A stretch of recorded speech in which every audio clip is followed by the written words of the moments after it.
By no means do I mean to make this sound like an insult, but you have dolls. Absolutely, but the dolls are Coraline dolls. They were Meet Neil Gaiman, author and doll lover, and his inspiring creation, Coraline. I almost fell down a well yesterday, Mom.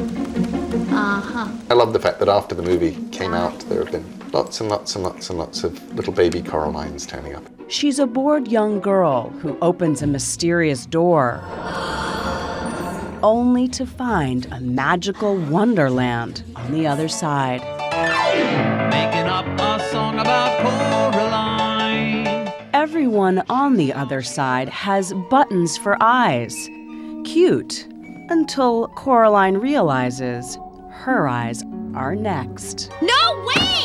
You're not sewing buttons in my eyes! So sharp you won't feel a thing. Ow! What do you think your attraction to the dark side of things is? I think the thing that crystallized it for me was a quote from Ogden Nash, the great American poet and humorist, where he said, "Where there's a monster, there's a miracle." And I realized that that, for me, is the joy of the monstrous. It's the joy of ghost fiction, the joy of vampires. It's the miraculous. The monstrous and the miraculous have been kind to Neil Gaiman.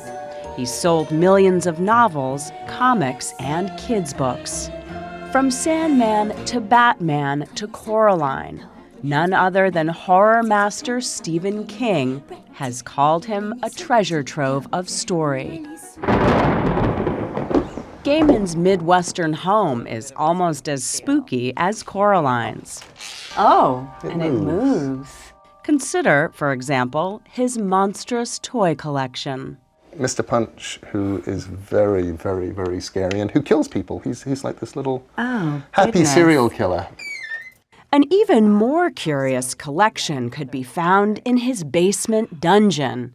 I mean, library. People say, "Why did you move to America?" And honestly, And why did you? I needed somewhere to put the books.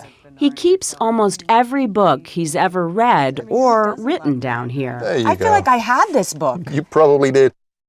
The very first book he ever wrote back in 1984 was a biography of the rock band Duran Duran. These days, people who know what it is stick this book up on eBay with my name on, and it goes for 200, 300 bucks, and it's kind of ridiculous. I was the kind of kid who wanted to be a writer.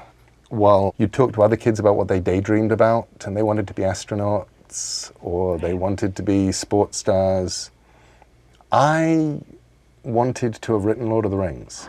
The winner of the 2009 Newbery Medal.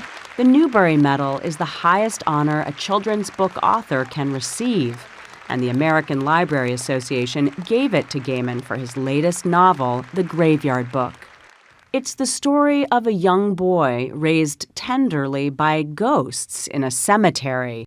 Where did you come up with the idea that it takes a village of ghosts to raise an orphan boy? I had a 2-year-old son, and he would ride his tricycle between the gravestones, happily pedaling away. I remember looking at this little boy riding his tricycle backwards and forwards around the gravestones and thinking, he looks so at home here. The Graveyard Book has become much more than a critical favorite. It was on the New York Times bestseller list for more than a year. We were all so thrilled when you won. I enjoy your books a lot. The books are lovely. But his work doesn't just appeal to well-behaved librarians. Geeks are us here, man. For hardcore science fiction fans, Neil Gaiman is truly out of this world. There you go. Thank you so much. You are so welcome. They line up for hours for a chance to collect his treasured signature. I think he has a lot more subtlety than J.K. Rowling, and when it comes to Edgar Allan Poe, I think he has that same creepy vibe, but it's a much easier read for someone of this generation. It was to this door that Balthazar walked. Fans of all generations sit spellbound by his voice. The other mother was huge. Her head almost brushed the ceiling of the room. Her hair writhed and twined about her head, and her teeth were sharp as knives. Listening to him read his own stuff is better than something I can't say and better than chocolate. Some come for the human touch. I just wanted to shake his hand. Of course, there's always one fan who goes too far, like the man who had Gaiman autograph his arm. 2 or 3 hours later, I looked up, and it's the same guy. And he showed me my signature, which he just had tattooed, and a few little beads of blood still dripping. And I thought, wow, my weirdness meter just broke. So Neil Gaiman, author of Coraline and other dark tales, can get weirded out from time to time. Who'd have thought it? Now, you're going to stay here forever.